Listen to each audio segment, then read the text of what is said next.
muito bem, começando mais uma resenha aqui no Podcast Movendo-se. Eu sou Éder Monteiro e quero te dizer uma coisa.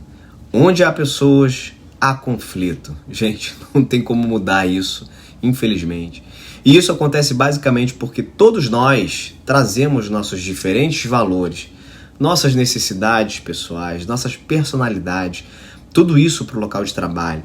E às vezes essas diferenças podem conflitar também com as diferenças de outras pessoas.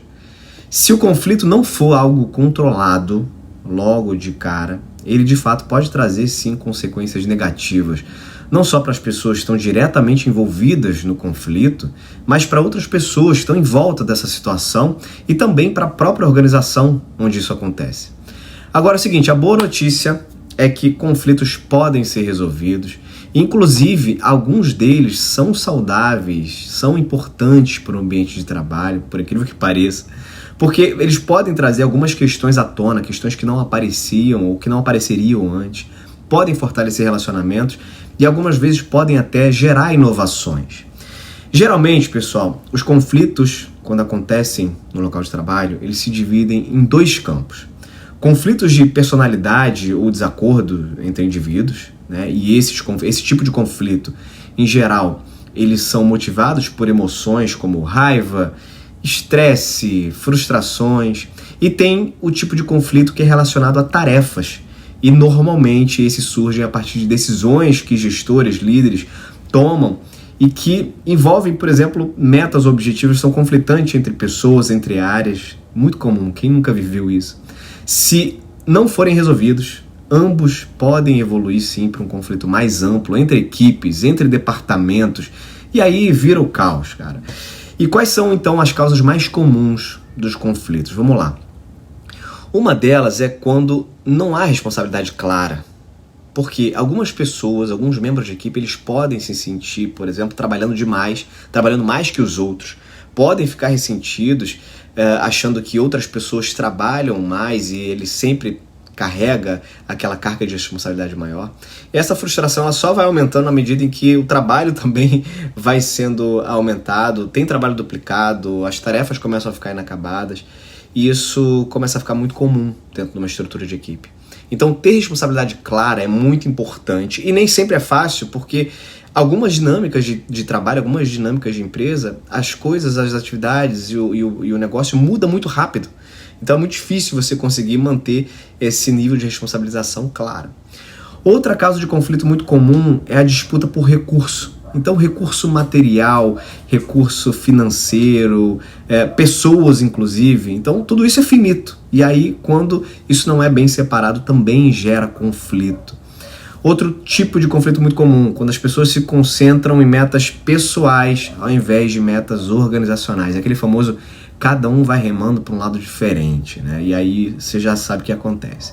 Mas vamos lá, na prática, como é que a gente pode solucionar ou pelo menos minimizar esse tipo de situação quando eu me deparo com um conflito? Então, o que eu posso fazer? Eu vou passar aqui para você 5 abordagens práticas e a primeira delas é levanta o problema cedo. Comunicação, gente. Conversa com a pessoa, com as pessoas em questão. Ficar quieto ou ficar quieta só vai fazer naturalmente com que o ressentimento cresça. E se você for falar primeiro, por exemplo, com outras pessoas, sem ser aquela que foi protagonista do conflito, aí sim pode até alimentar rumores e mal entendidos e piora tudo no fim das contas. Portanto, se você estiver pensando em solucionar alguma coisa, se você estiver passando por alguma coisa parecida com isso, seja até por uma briga pela temperatura do ar-condicionado, que é muito comum, aliás, ou se você está sendo microgerenciado, acha que está sendo microgerenciado pelo seu gestor, seja direta, conversa com a outra parte. Agora, conversa de forma assertiva, não de forma agressiva. E tenta falar abertamente com a pessoa. Isso vai incentivar, inclusive, outras pessoas a fazerem o mesmo. E você pode descobrir a causa raiz do problema antes que essa causa raiz se intensifique. Se você não se sentir confortável, por exemplo, em abordar essa questão com a parte ali direta do conflito, ou se você teme que isso, por exemplo, possa agravar o problema, fala então primeiro com a sua gestão, se ela não é a parte ali principal, ou fala com uma pessoa da sua confiança que pode te dar um conselho. Dica 2, gerencia as suas emoções. Então evita falar com alguém no momento em que você estiver com raiva. Se você fizer isso, você pode dizer algo de que você vai se arrepender depois e aí vai piorar a situação. Portanto, mantenha calma, recomponha-se depois que acontecer algum tipo de conflito e pergunta o seguinte: o que eu quero alcançar aqui? Quais são os problemas que eu estou querendo resolver nessa situação? O que eu gostaria de solucionar? Mostra empatia. Essa é uma outra dica muito importante. Quando você fala com alguém sobre um conflito, é natural você querer expor a sua própria opinião e não se preocupar tanto em ouvir o outro lado, em ouvir a outra pessoa. Agora, quando as duas pessoas fazem isso, agem dessa forma, a conversa acaba girando em círculos. Então, ao invés disso, convida a outra pessoa, a outra parte, a descrever a posição dela. Pergunta como é que ela acha que pode ser resolvido esse problema, essa situação. Então, ouça com empatia. Quando a gente se coloca no lugar da outra pessoa, a gente ajuda a construir respeito, compreensão mútua entre as pessoas. E aí você consegue naturalmente alcançar, ou tende a alcançar, um resultado melhor nessa situação. Outra dica, procura ter uma escuta ativa. Você já reparou que tem um monte de curso no mercado aí de oratória, mas não tem nenhum curso de escutatória? Porque para identificar a real origem do conflito, você precisa ouvir. Você precisa mostrar que você está ouvindo ativamente, inclusive. Vale, por exemplo, parafrasear os pontos que são falados pela outra pessoa, pela outra parte. Você pode compreender e mostrar que você está ali muito focado naquela conversa. Então tenha atenção aos sinais não verbais, por exemplo, a linguagem corporal é muito importante. Balançar a cabeça, por exemplo, numa conversa, para você mostrar que você está interessado ou interessado naquela conversa, deixando claro que você está seguindo ali aquela conversa. E por último, gente, a última dica número 5, reconheça as críticas. Algumas coisas que a gente ouve, com certeza, podem ser difíceis de serem ouvidas.